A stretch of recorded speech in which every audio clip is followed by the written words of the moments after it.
But He posted a picture on Twitter with Sean Dean. He's got his cast and it says "Justice" on it. And then somebody says Hook is some fucking girl says on Twitter, Hook is what? Stokely, I hate your ball ass so much. And then Big Stoke on Twitter goes, wow, Hook will pay for his crimes. It was confirmed that there was a forearm fracture which required a cast. I am distraught. I rolled dice with my left hand, so I'm please don't make me sue this company, Tony Khan. Please, you know that a portrait of your father that's hanging in your office? Well, once I own this company, I'm replacing it with a big ass photo of James Brown. Yep. Every time you see the Godfather of Soul sweating in drug fueled rage at the Apollo, you're gonna think of me. Sounds pretty miserable, bro. Do the right thing. Punish this little bastard Hook and write me a fat check. By the way, here's a photo of me with my best friend Al Sharpton. It means absolutely nothing, by the way. Blushing face. But somebody tweeted, he tweeted, Hook is a piece of shit, and then somebody tweeted this. Some woman, I dated a 5'8" guy who taunt every jack. Oh wait, I dated a 5'8" guy who taunt every jacked. 6'3" bro he met until they pulled their first back to beat him up.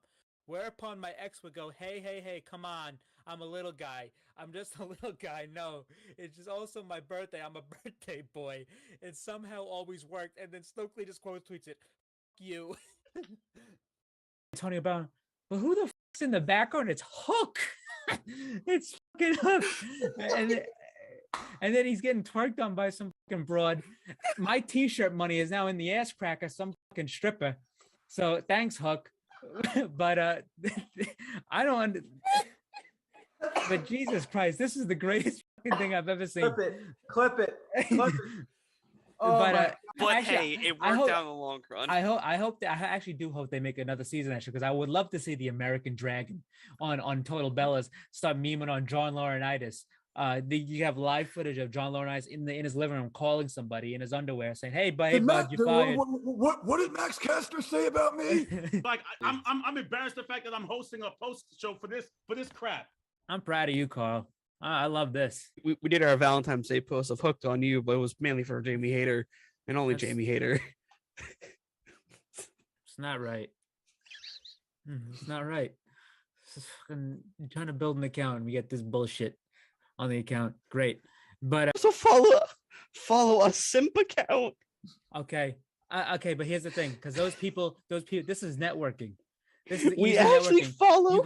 You got it was a business decision. It's a business. You have to follow these people. This is like following. If you want a stan account, you got to follow the other stans. And when you get big, you get rid of them. You get rid of them after that. It's over with. I open up our Instagram and the first thing I see is Pro Wrestling Simp, and I'm like, what is this? I don't look at that. I don't look at that stuff. Decision. It's a business decision because that guy promotes us, and then when we don't need him anymore, we toss him aside.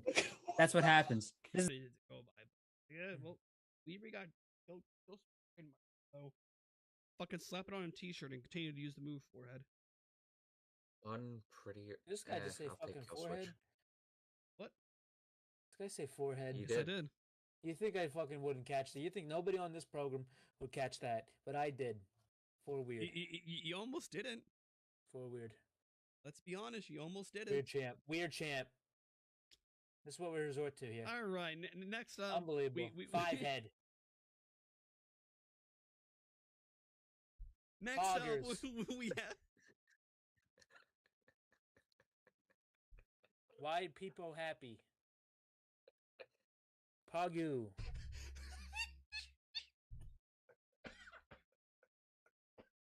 Weird champ. Weird. Forehead. Oh god. Franker faces.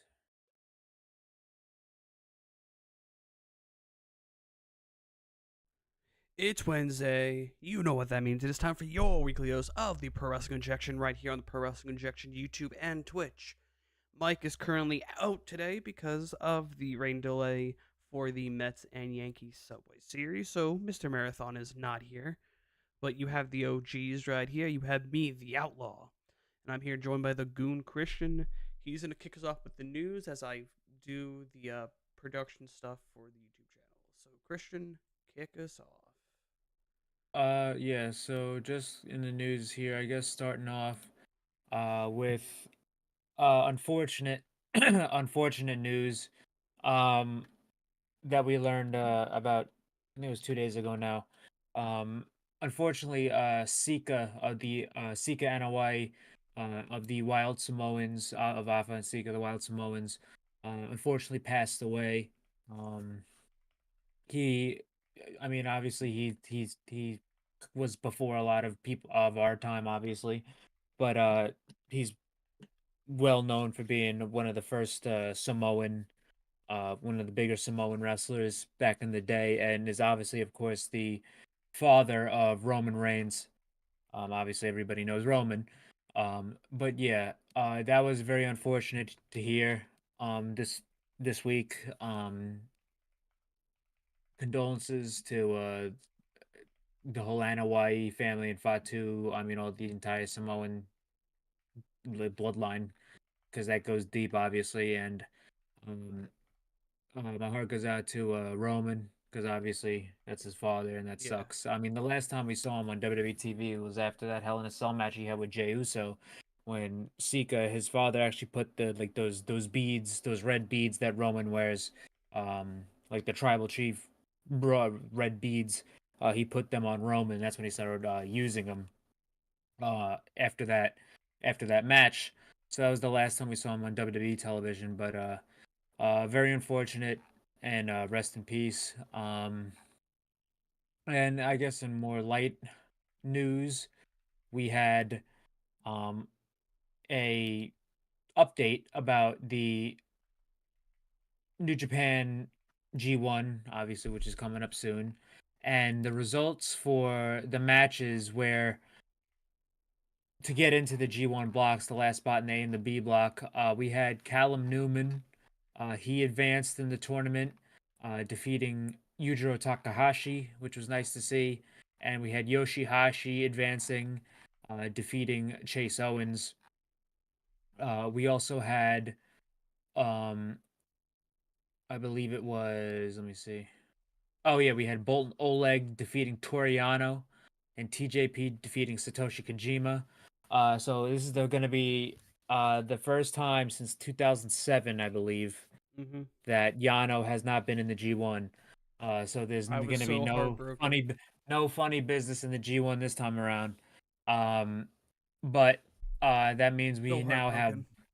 yeah, but now that means we have Bolton Oleg versus Hiroshi Tanahashi, and TJP versus Taichi in the semis, and whoever wins those matches go to the final. I always said that it's gonna be between Tanahashi, Taichi, and TJP.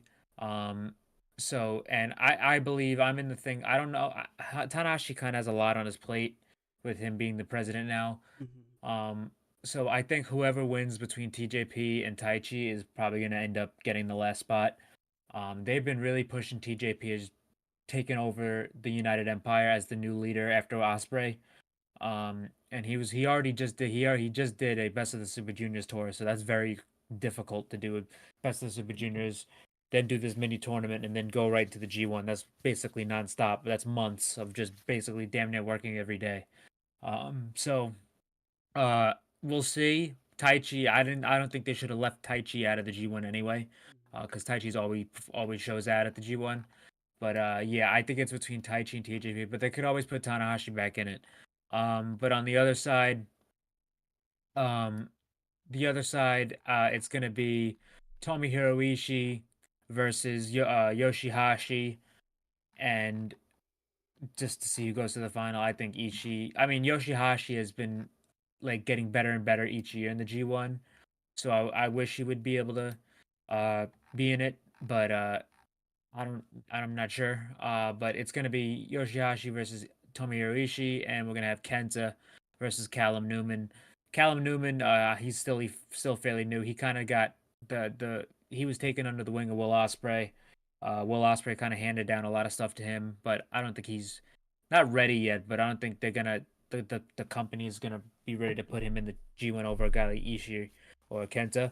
So I think it's between Ishii and Kenta. I think Ishii's gonna end up in the G1 or Yeah. Yoshihashi. It's gonna be Ishii or Yoshihashi. But yeah, that was the update on that. Um, in other news, we had we had a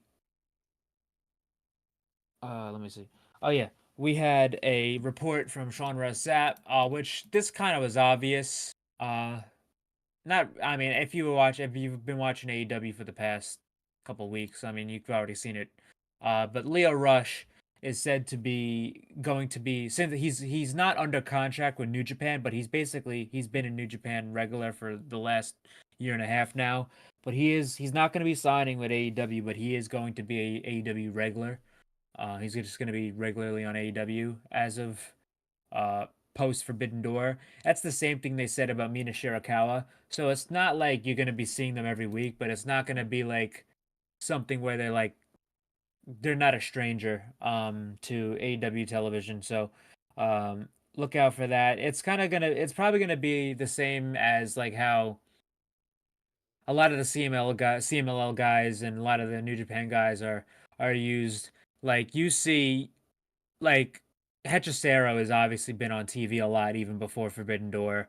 Uh, Guys like in New Japan, like Tanahashi and well, even that's more sparingly, but uh, there's going to be a lot more of Leo Rush on TV, which I'm very happy with because I think Leo Rush is a fantastic pro wrestler, and I mean, it took him a while to get his feet under him and get his act together, but he really, ever since last year, he did that Best of the Super Juniors. He really feel like he grew up and he matured and he mellowed out, and he's really I think he just back then he wasn't ready yet for to be locked down to a contract on main TV, but I think now I wouldn't even say contract, which he could, but I think I think if he's absolutely really well fit for television now. anything, put him back to like a tier 0, or put him into like a tier 0 type deal. Doesn't have a graphic, not really on the roster page, but he pops up on your rampages, your collisions, and your dynamite. Yeah, we'll see. Because that's the thing about I'm under the assumption he doesn't have a New Japan deal. He might have that type of deal with New Japan. So I just don't know, but it's happened before in New Japan where guys have like that sort of deal and they're able to work wherever. I mean, El Desperado is probably the best example. He just won the Best of the Super Juniors, and he doesn't have like he's a mainline New Japan guy, but it's not like he has a deal that prevents him from going to work a GCW deathmatch or other promotions. Same thing like Suzuki as well. So that's the deal with Leo Rush. But we also had a report that came out that Jim Ross actually broke. Oh my god. And he said he was asked a question about Shane McMahon and said like I think he would like this. He said he would like to see Shane McMahon in AEW because it would be so crazy And it would then I was work. like, But and then Conrad Thompson said he said that somebody in AEW was actually talking to Shane, and Shane basically said, "Wouldn't it be crazy if I ended up like walking out on Dynamite?" They never put any. There was never any serious thought. It's not like an official leak from the company that there's plans for Shane to come in. There's not. It's it's basically was just Shane talking to somebody within AEW who used to be WWE. So that could be take your pick. he's Who the anybody wild that could card. be.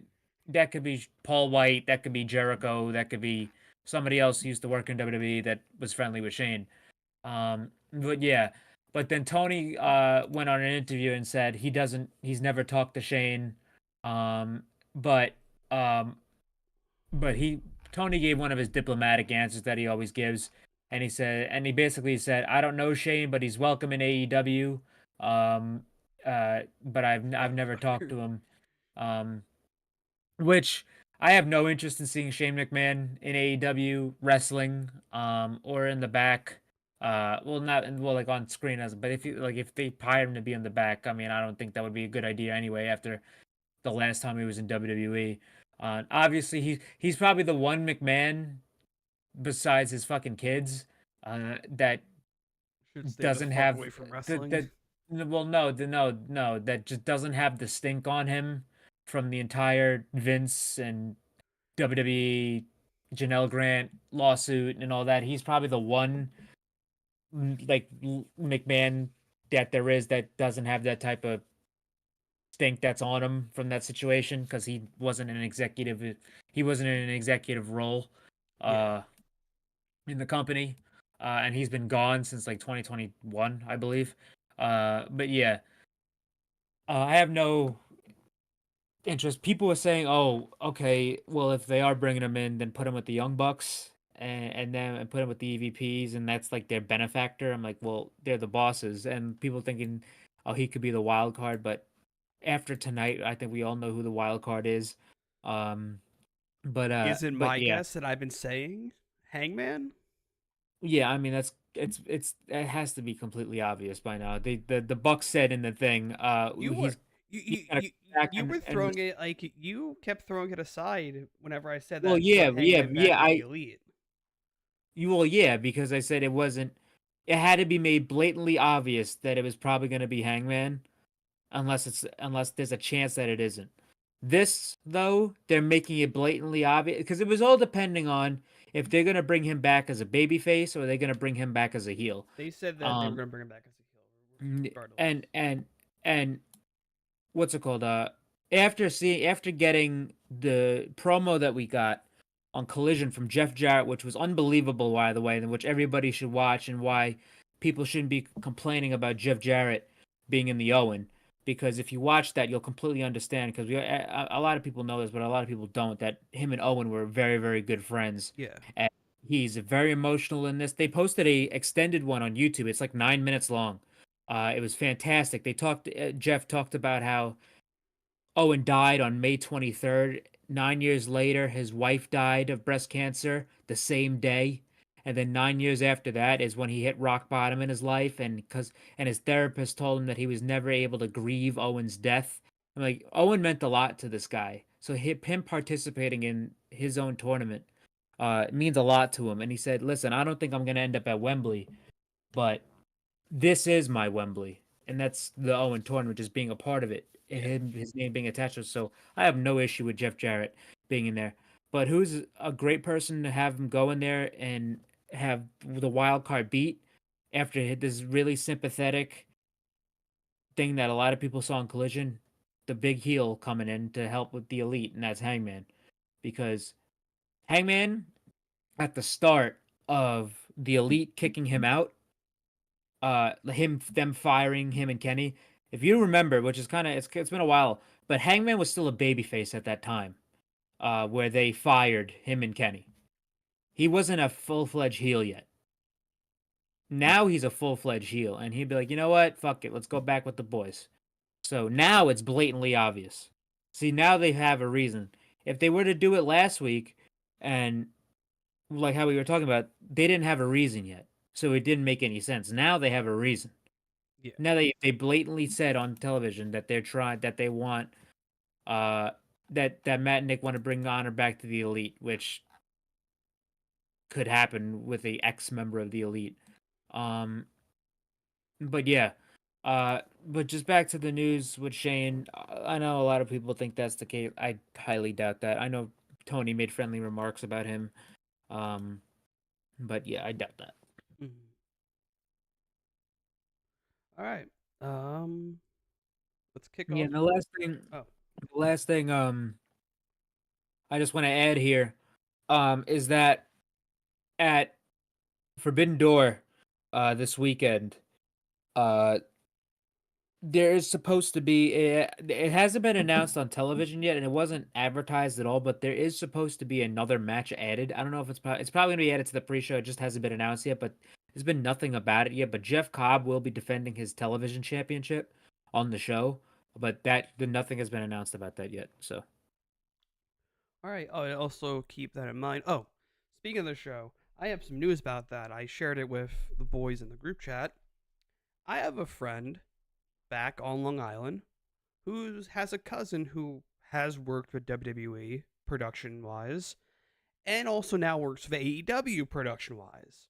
I could have went to this fucking show for free, But where am I? In North fucking Carolina. I could have got backstage.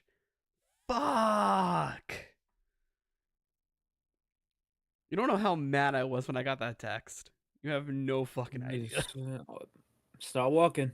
So fuck you, no. I got work tomorrow. Hitchhike. I got fucking work tomorrow, man. Get one of these. You'll get there. But- You ever seen a Disney movie? Also, life update. I am now down 12 pounds from Pretty when good. I first moved. This Start lifting. What? Start lifting. You'll lose a lot more. My Start cutting. I'm my- on the cut right now. My job has me lifting a lot, so. There you go. Start lifting and And get on the cut. And I have one cheat day, which was supposed to be today, but I had to work. Don't do them. No, cheat days. No, I legit I eat one meal a day. That's legit all I do. That's not good.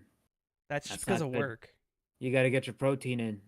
I've been on the cut. I've been on the cut for 3 months, and I've Okay. been eating 1,400 calories a day. You can get 3 meals and 1,400 calories a day. You can do it. Not how I work. I work legit 12 hours, and I don't have time to eat. I just eat on my break, which is eat like a Yeah. peanut butter sandwich or like chicken. Yeah, you can, fingers. yeah. That's nothing for this. That's fine.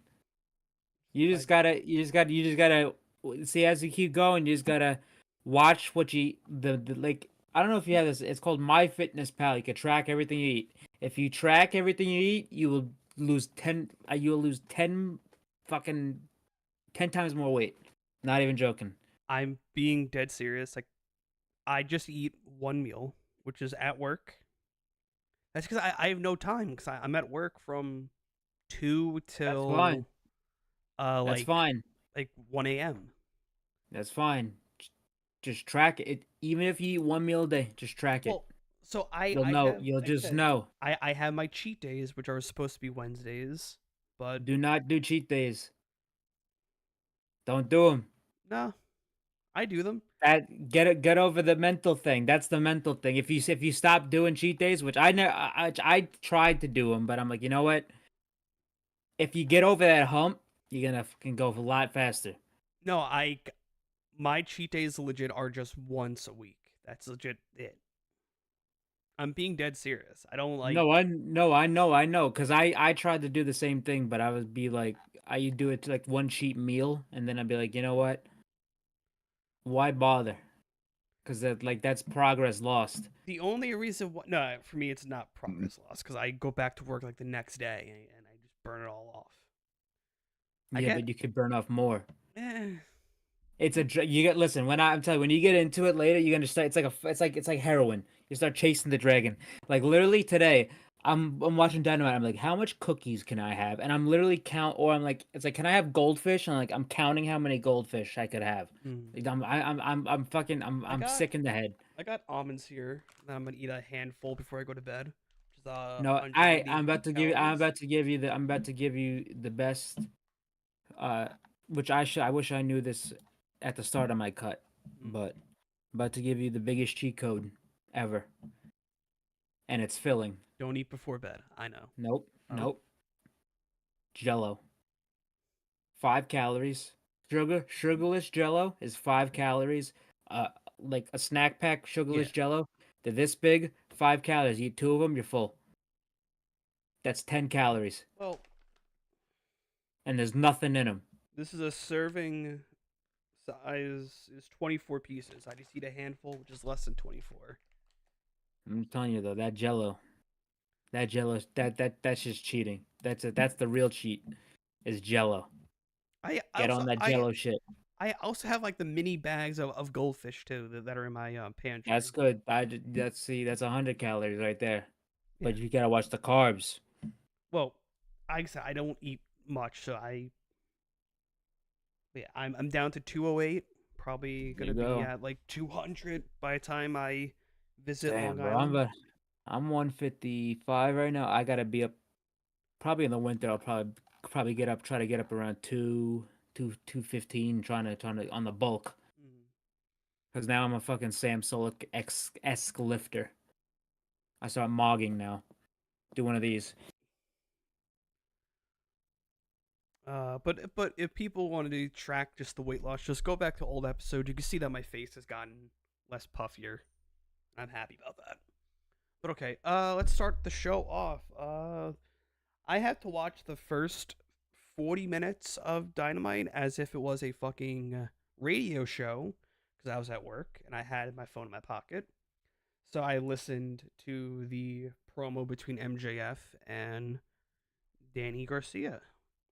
This was really Yeah. good though. Yeah, this was real good. I obviously they were in Buffalo tonight, which is the hometown of Daniel Garcia, and they really put him over strong in his hometown. They fucking, I mean, Jesus Christ, they, I mean, this was like, I mean, this was the best thing they could have done for Garcia here. They put him over real strong. They had MJF. They're one of the top, well, maybe the top star, come out and praise Daniel Garcia. They obviously really believe in Garcia. But MJF is out here. He immediately gets interrupted by Daniel Garcia. Daniel Garcia talks about how he's not going to come out here. Well, MJF isn't going to come out here and disrespect Buffalo, but he's going to do something that nobody even thinks anyone's going to do, and it's say nice things about MJF, which he does, and he talks about how uh, basically how what MJF did to get to the title, how he carries himself, how he gave him a title match, but that title match was the most embarrassing thing that's ever happened to him because of his loss. But yeah, he's talking. Garcia's just talking up MJF, and then MJF responds saying, "Listen, I came to you in the back because I saw something in you. I think you could be somebody that elevates this company." MJF basically told him that there's nobody in the back that could touch his spot, um, because they're not good enough. But there's somebody that was getting close, and that's Garcia, because he doesn't run from the grind and he is the grind. Um, he also basically said about Garcia that he wants he wants him to elevate himself. Garcia said he doesn't want to be a pillar, but he wants to be the backbone that this company could fly off of. But yeah, this was great between these two, but it ended with MJF offering Garcia he basically gave him an offer, said, "Hey, how about me and you at Wembley Stadium?" And as the crowd went wild for that for Garcia, all of a sudden here comes Will Ospreay, and Will Ospreay comes out. MJF goes in the corner. MJF basically is finished for right now, but Ospreay says, "Listen, um, I like Buffalo. You've earned it." So he's like, I'm gonna win the title at Forbidden Door this Sunday. So let's do me and you next week on Dynamite for the international title and the AEW title, because he's assuming that he's gonna win it on Sunday. And Garcia agreed. And Osprey leaves, and MJF basically says, "Well, you got a lot to focus on. I'll see you later." Um, so that match that was at MJF tees with him and Garcia at It was never Wembley, gonna happen. that is never gonna happen. They wouldn't be dropping that now. Um, and that just didn't feel right. So and obviously once Will Ospreay's music hit, I'm like, oh, okay, I see where they're going with Yeah. this. Because the match at Wembley is most likely going to be Ospreay and MJF. But yeah, If the cards are right, probably for the international title.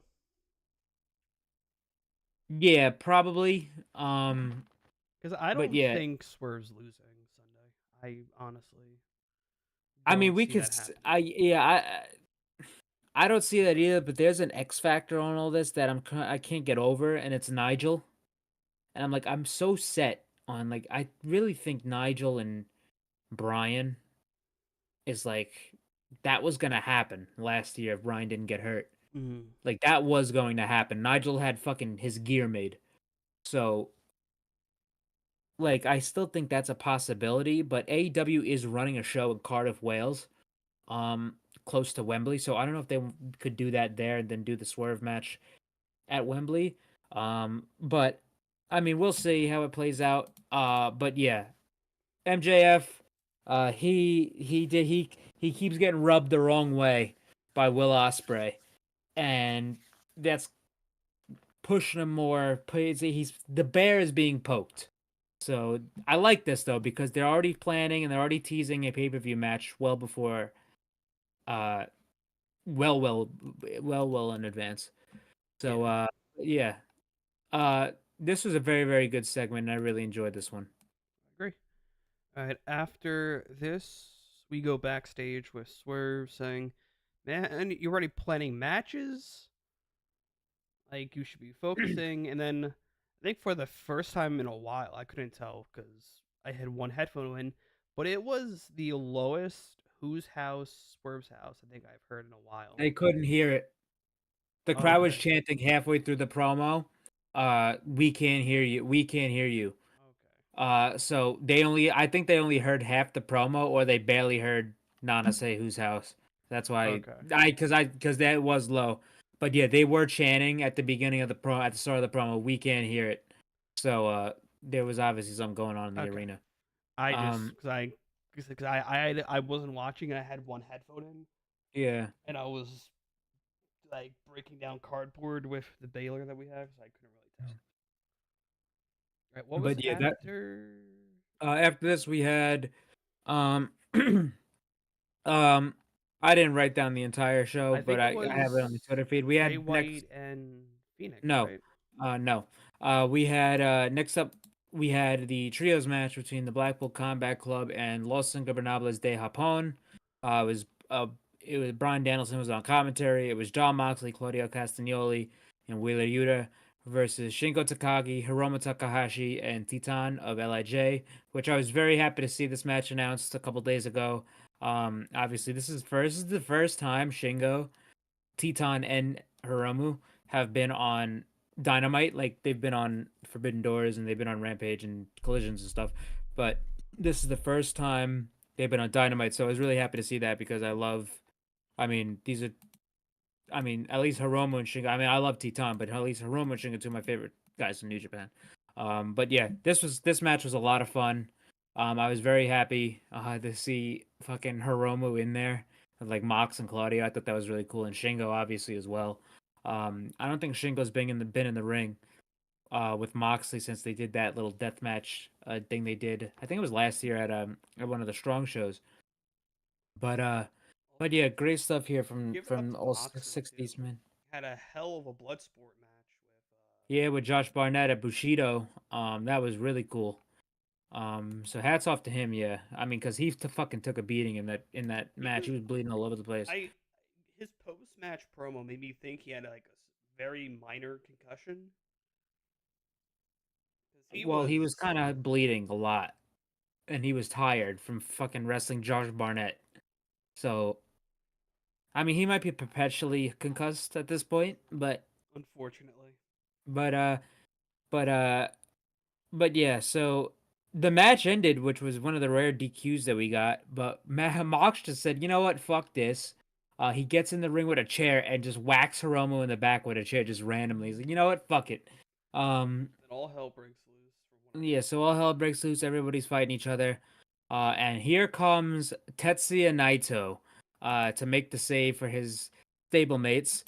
Um, and Moxley's had enough of this shit. He's not waiting for this guy. They meet each other and they start fighting to the crowd. But then Shingo puts Yuta in the hammer and anvil elbows, and that draws Brian down to the ring to have a face off with Shingo, teasing hyping up that match for Sunday, which that's probably the match I'm most excited for jealous, but because like that's what I wanted.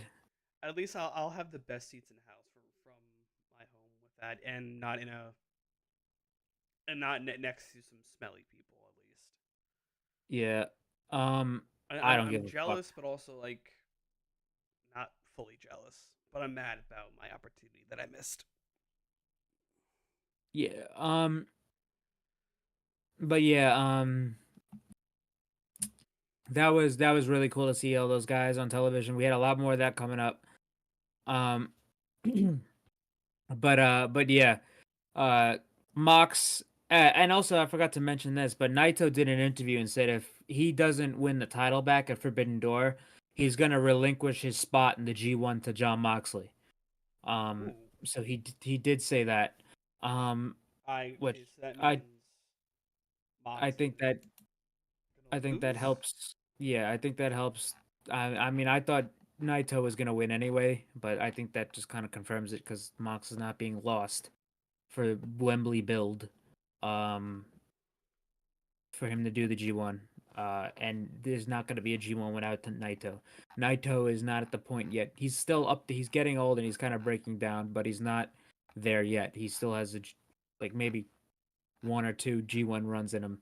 And if he's the champion, he's not going to not be in the G1. But yeah. And that would be the first time the G1 would not have the champion in it.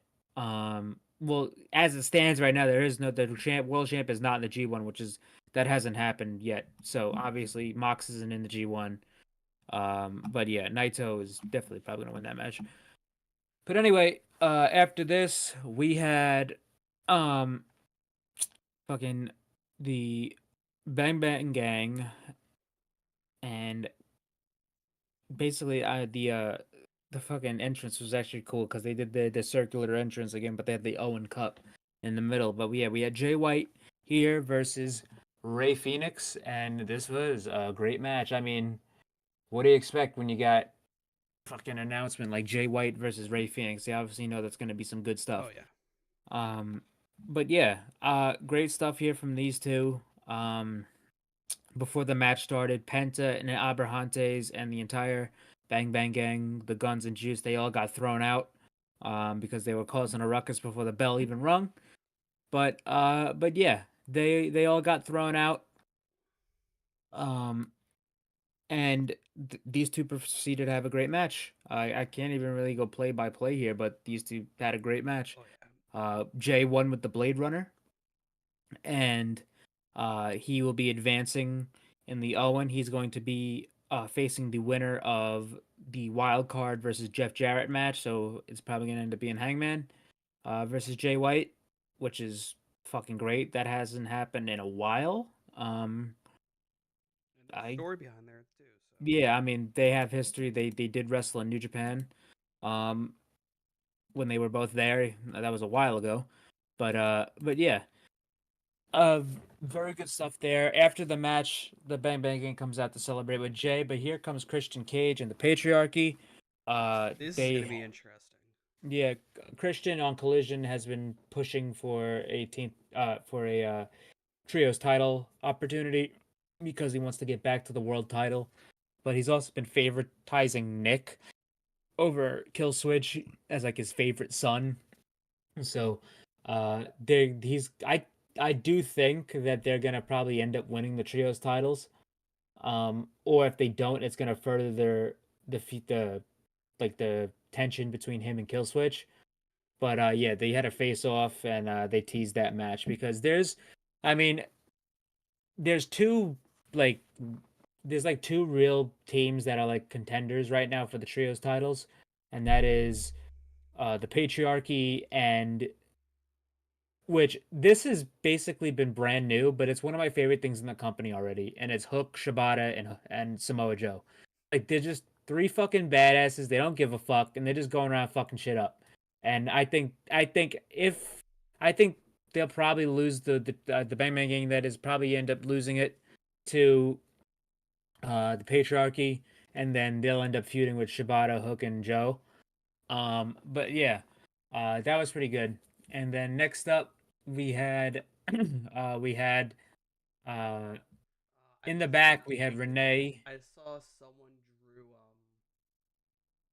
Hook, Shibata, and Joe in the style of Smiling Friends.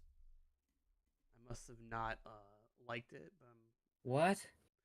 yeah. So I think it was like Joe was Charlie, Hook was Pim, and Shibata was either Alan or Glep. Yeah, I mean they need a fourth now, or a fifth, because who the fuck's gonna be Mr. Boss? Taz. I don't know about that. I'm kind You of need somebody upset I unhinged. didn't like it on my feed. I saw a great one where it was fucking Pim and Charlie at the fucking all out media scrum with CM Punk, and I was like, oh shit. He's not fucking smiling. But no, if anything, I think this one is a fucking, lost Pa- cause. We gotta get the if, fuck out of here. if anything passes Mr. Frog. Hello. But anyway, we had Kyle O'Reilly, Mark Briscoe, and Orange Cassidy in the back with Renee, and Orange like, here, let him go. He didn't even bother to say anything, and Mark Briscoe, he starts fucking going off, uh, about the ladder match, about fucking Zack Sabre Jr., and then Kyle O'Reilly starts doing fucking a British accent and it's like a British accent, Southern accent. He starts fucking going off, and he's like, I don't know, and then Mark's like, you know what, fucking Zack Sabre Jr. fish and chips, Peppa. He called Zack Sabre Jr. Peppa Pig, which I thought was fantastic. Um, Mark Briscoe is a national treasure, and he should be protected as such. But yeah, very very funny from Mark. I love this guy. Um, and now Zach will forever be known as Peppa Pig. Um, Yep. but yeah, we also had the Young Bucks talking about how they they basically we already mentioned it earlier about how they're gonna have the wild card go in and win the Owen and bring more gold back to the elite. They hyped up Jack Perry, and that's really all that was. Then after that, the Acclaimed come out, and the Acclaimed, uh, they talk about how they want their title match. They don't know where yet though. But then the Bucks and Okada come out, and then Okada, oh here's hey, hey, scissor me, bitch. And Okada, another fucking world class promo from Okada, the goat, forced to be listen, born to be a comedy wrestler, forced to be the fucking goat. That's someone It put like happens. both with like Shibata and Okada was like forced to be serious, born to be Hey, comedians. hey, we got a fucking Forbidden Door match announcement here for the 0 hour. Look at this. We have Chris Statlander and Momo Watanabe from Stardom versus Willow Nightingale and Tam Nakano from Stardom, which Willow just went to Japan like last month to defend the TBS title against Tam Nakano. Gotta So be that's really honest. cool. When you said like 0 hour and then you first said Chris Statler, but man, Chris Statler versus like Cobbs for the for the TV That would title. be something. Holy shit! That would be something. But then you completed it. And I was like, oh okay. But yeah, that's cool to see Momo Watanabe and Tam Nakano. Really cool. Uh, but yeah. Uh, so Okada, he says, "Scissor me, bitch," and everyone laughs. I mean, that's the best thing about Okada. He just has to say one thing, and it's already it doesn't matter anymore. It's already the greatest thing you've ever heard. But they're yelling at the Acclaimed, uh, and Billy Gunn grabs the mic and he says, "Listen, I know some people, and I know some presidents." And I know one president that's going to help us at Forbidden Door. And then they cut to a video of Hiroshi Tanahashi, which is what I expected. But Tanahashi goes, we have Scissor Tanahashi at Forbidden Door. So it's going to be Tanahashi and the Acclaimed versus Okada and the Bucks at Forbidden Door, which I expected because I mean, obviously Okada was going to be on that show somehow. I was just waiting for a 6-man match. I just didn't know who was going to be against. I found it. I'm gonna post it in the group chat. It's so fucking weird to look at. They did fucking Hook dirty with Pim. I'm just waiting for my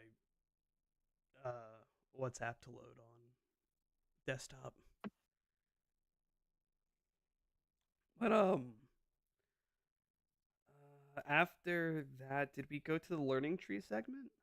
No. After this, I do because I do want to mention this because this was fairly important.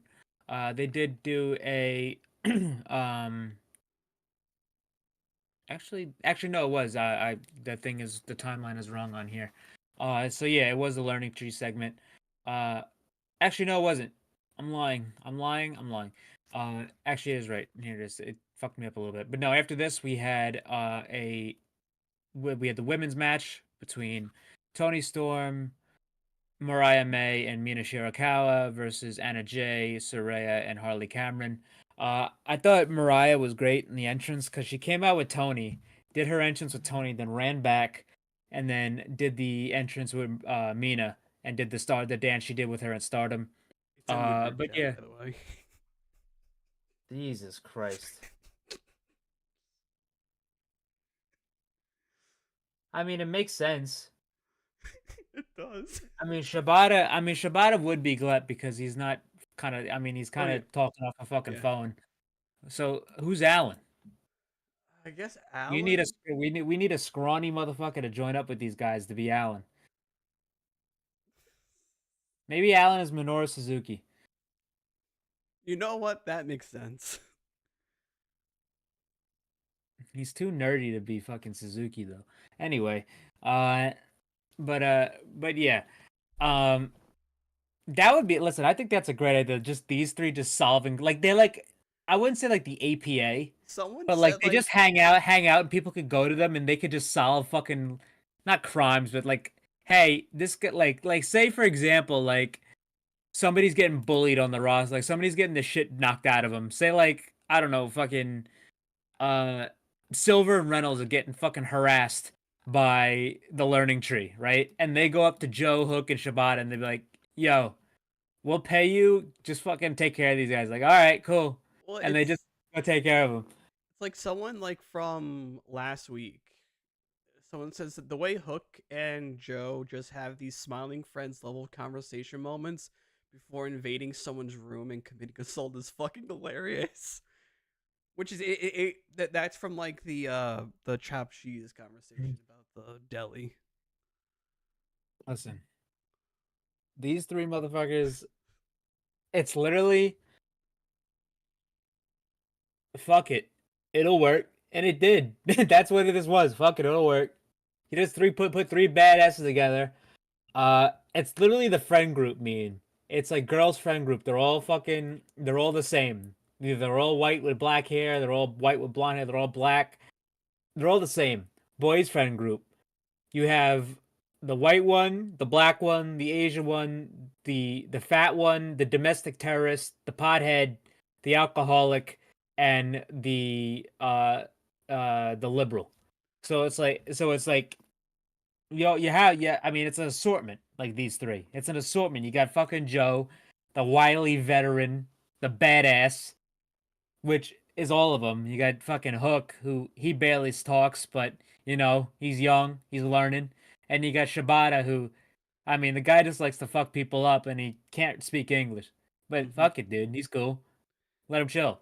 So this learning tree segment, it was so. Well, no, it Jericho- was the we're talking about the women. Oh, that's right. Yeah, the women. Yeah. So match was good. The way they played the story was Mariah was in the ring. Like when Mina would be in the ring, she would tag out to Mariah. When Tony would be in the ring, she would tag out to Mariah. But when Mariah got in the ring, she didn't know who to tag to. So they were tagging at the both. So Tony and Mina tagged her at the same time. So they kind of just negated the tag. But then and Tony ended up tagging in, and then Mina ended up tagging herself in while Tony did the hip attack. And Mina ended up getting the victory. She pinned Harley. And after the match, she gives them both champagne because obviously Mina and Tony are on edge. But after they finish the champagne, Tony and Mina goes over to get the champagne bottle. No, And wait, she goes wait. over. You forgot that like Taz called them mimosas. There's no orange juice. Listen, I don't drink alcohol, so I don't fucking know. And then like okay, a mimosa is pretty much Oh, I remember a mimosa. I know a mimosa it's because I a remember white the girl fucking, screwdriver. I don't know what the fuck that means, but it's like I know it's like orange juice and something because of the screwdriver fucking is- mimosa mayhem match that we got 2 years, 3 years So ago. a screwdriver is vodka and orange juice. And so Taz goes, "Oh, it's a mimosa." Then Excalibur, just funny, goes, "That's not a mimosa. There's no orange juice." Taz goes, "It's low calorie orange juice. You can't see it." God damn it. I'll take his word for it. But yeah, uh, so Mina goes over and gets the fucking the champagne bottle, and she is about to go over and smash Tony Storm in the back of the head with it, but Tony gets the fuck out of the way, and Mina smashes Mariah upside the head. Glass shatters everywhere over the head with the champagne bottle, and now Mariah's laid out. It was a gimmick Mina, bottle, but she was still bleeding from it. Mina was like, "Uh-oh, fuck." And then Tony was in shock. She was yelling at Mina, "How dare you?" They were trying to go at each other. They had to be fucking held back. But yeah, this adds more fuel to the fire. And I think this is gonna end up like pushing Mariah more towards Tony because she's gonna end up with Tony anyway. Yeah. But it's not gonna be for long because obviously the Owens coming up, and I think Mariah's gonna end up winning that. But yeah, uh, so It's these also two like with are this, you on edge. you could push like the head injury angle for this being pushing more towards like the About Eve stuff as well, having Mariah start more being into the Tony Storm S character as well. I don't. I wouldn't do that at all. Well, didn't they I like do that? Like, isn't that how Tony became Timeless? no. Tony Storm? Tony just went crazy. Okay. I thought she got hit upside Tony the head at one point. Tony gradually just started just changing her hair, and then she just started acting out, and then she just ended up going crazy. She never got nothing. Nothing really happened. Okay. But like no, I wouldn't even do that because this is kind of quietly one of the best stories in AEW right now. It's been at least one of the most consistent over the past couple months, and people have already been into. Mariah's still fairly new, and in the great, like she's been here less than a year, and Mariah is extremely over with the fans, and Mariah is the most she's the most visible woman on the roster right now because she's had the most matches of any female in the company this year. That was a stat that was put out, and she's embroiled and in the middle, and she's the subject of the women's world title feud. So Mariah should not be changed at all. You've already done this much work on Mariah, and she's already been this great. The fans have responded to her, and she's most likely going to end up with that title before year's end. So yeah, I don't think they should be changing Mariah at all. I think Mariah's right where she needs to be. Yeah. But yeah, after this, they did a little video package again for Stephanie Vaquer and Mercedes Moné. Mercedes actually went down to CMLL in Mexico to go confront Vaquer to help build up the match, which was pretty cool. Oh, But after this, that reminds me. There was a story about CMLL forbidding Roosh from doing Forbidden Roosh, Door, which is why we got MJF and Roosh last week. yeah, Roosh was not going to be able to do Forbidden Door, which sucks, but it was expected. Because I mean that kind of what I mean. It's not like not every CMLL or AAA guy isn't allowed, but Roosh and CMLL aren't friendly. So I think that was the case.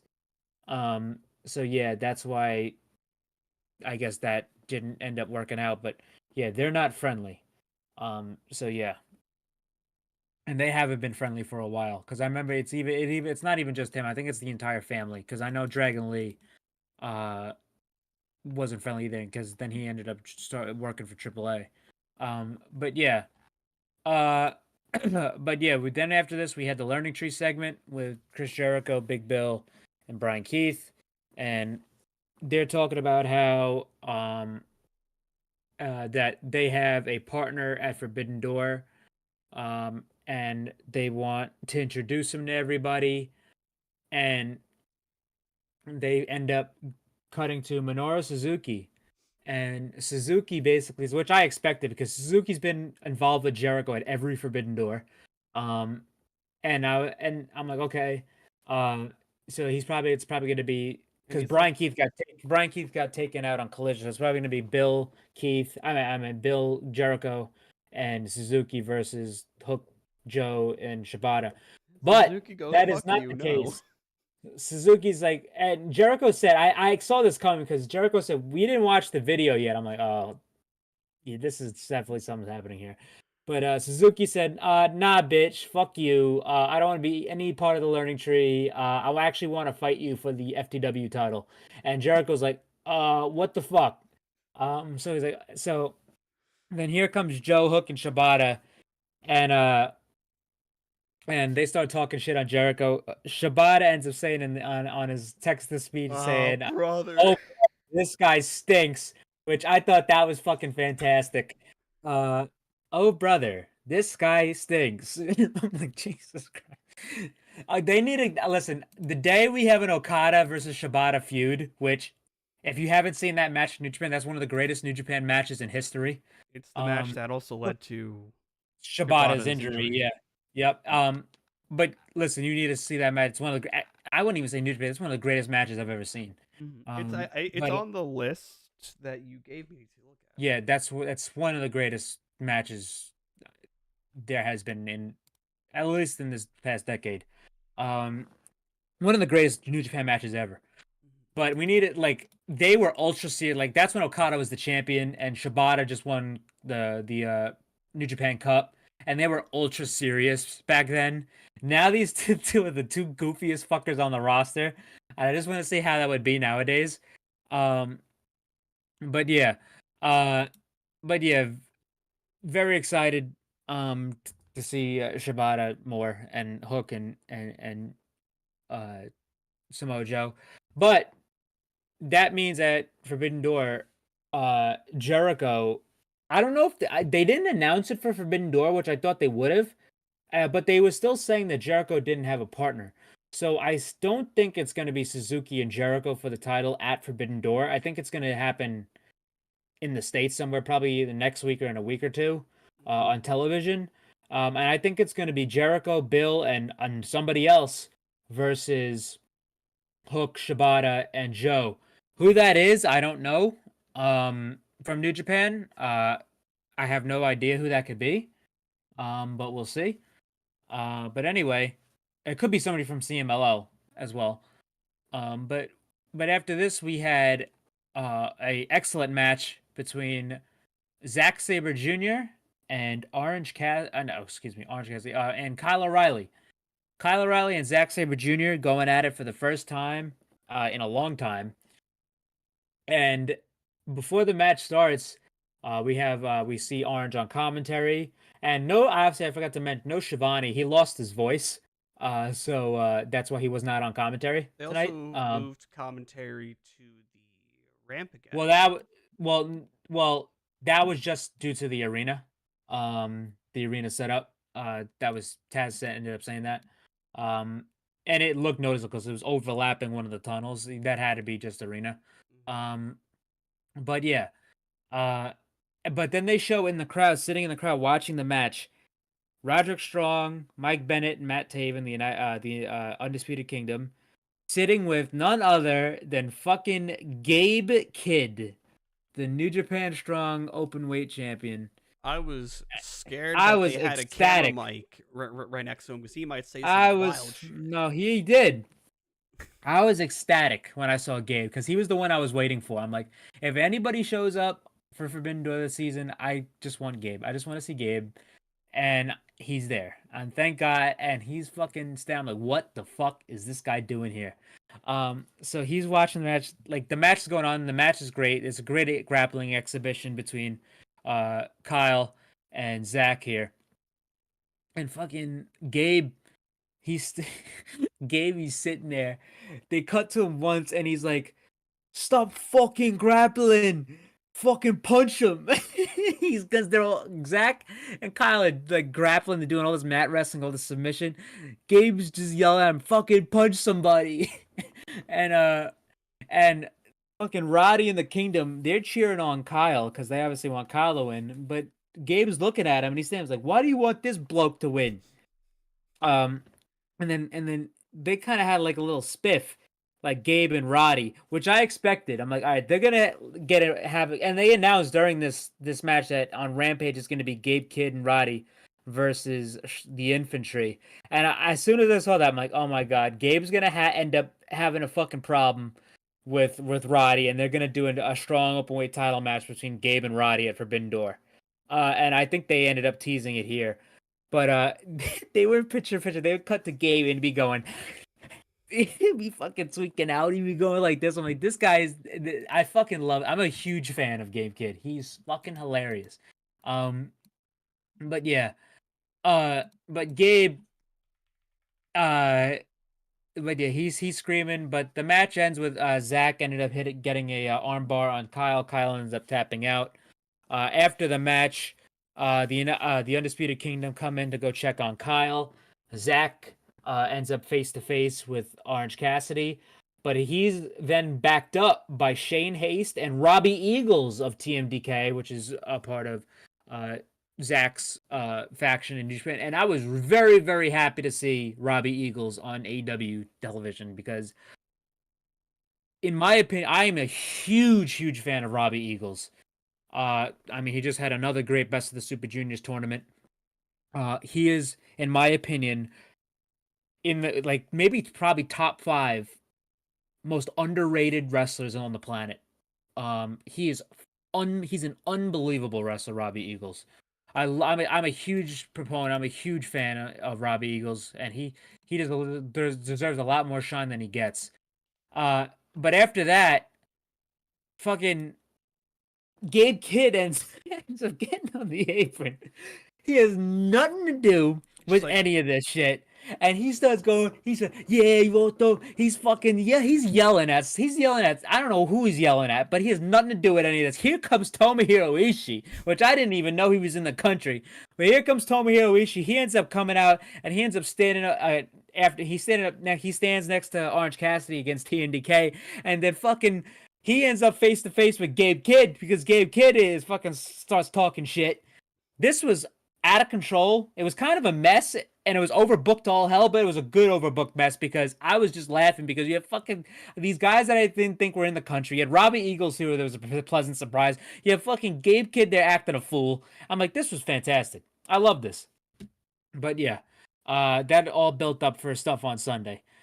If you weren't a New Japan fan, you probably saying that, who the fuck are these guys, or I didn't like this, but I didn't give a shit because I know who all these guys are and I love them. Okay, either someone has subscribed to us or followed us on Twitch because I heard the alert of Tony Khan will pay for his crimes.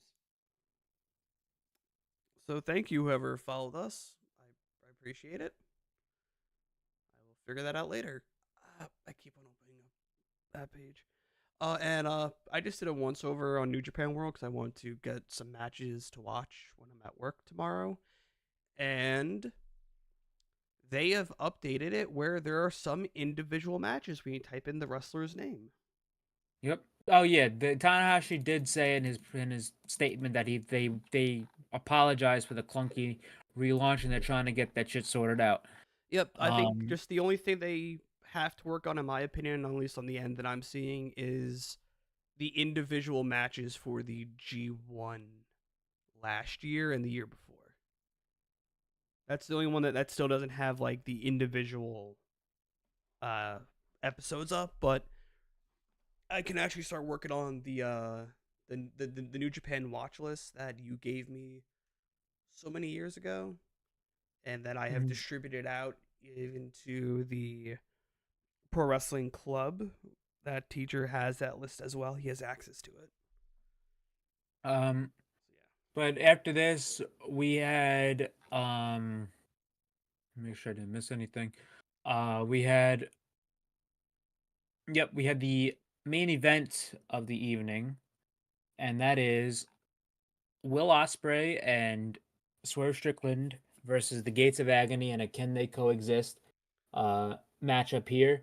And this is a great match. This is a great main event, great tag team match between these two guys, these two teams. Osprey, the story of the match was Osprey and Swerve kind of trying to one up each other. And then Osprey ended up hitting Swerve with a hook kick, and they were kind of on the edge after that.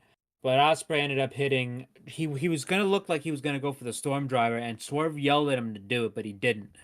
Um, but the match ended with Swerve hitting the fucking that arm breaker he does, and then Osprey hitting the hidden blade to Toa Leona for the victory here. And after the match, the two face off, and as Swerve's going to walk away, Osprey rips the belt away from him, which he did 2 weeks ago during that promo. And Swerve told him, "Do not do that shit again." And then after that, Swerve kicks out his leg and hits a fucking house call kick to the fucking dome. He fucking nailed him with this house call, and he stands tall with the title. Okay, and he told him not to do that shit again, but he did.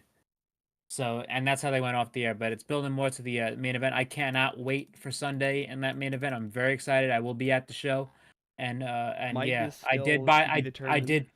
I did buy the VIP Yes. thing. So I will share my findings and experiences from that. Yeah, I figured once I saw that I had to post it. So Yeah, because I looked. I'm like, oh shit, what? This is probably what, like 500. It was like 150. I'm like, fuck it, dude. I just went on a fucking cruise, dude, and I didn't spend that much. I'm like, you know what? Fuck it, just do it. I am debating about going to going to an AEW show in August, because August 18th, I think they're going to be in Winston-Salem, North Carolina. I might try to go to that. I might not. I'm off that Wednesday, so it all depends, really. But that's out there. Well, I just want to see the build up to that show. I don't want to pull the trigger just yet. Like I pulled the trigger on so many of the shows so far. Like I did with the first show I went to that was down here, and I don't regret it because I got to see Nick Cage's one and only TV match. But just a quick little mention of what's happening. We obviously mentioned Roddy and Gabe Kidd versus the Infantry. But we also on Collision we have Lady Frost versus Stephanie Vaquer. So that should be very, very cool to have Stephanie wrestle on television before the pay-per-view. But yeah, exciting stuff this weekend. I'm trying to see there's anything else to really wrap Rest up. of the week. Yeah, the wrestler of the week, I'm gonna give it to I'll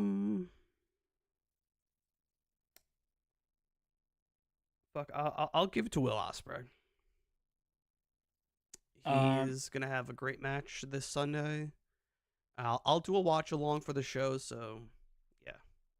I guess for me, I'll give it to. I'm gonna give it to the Gates of Agony. They've been a really consistently great tag team over the past couple months, and even after they split off with Swerve, I was kind of worried about them. But yeah, they've been great. All right, guys, we appreciate you all for tuning in. I will see you on Sunday for, I guess, just pre-show watch-alongs type stuff, if I'm feeling up for it. Because, well, I have to mentally prepare myself for my new system at work on Monday. So, yeah. Other than that, though, guys, we appreciate you all, and we will see you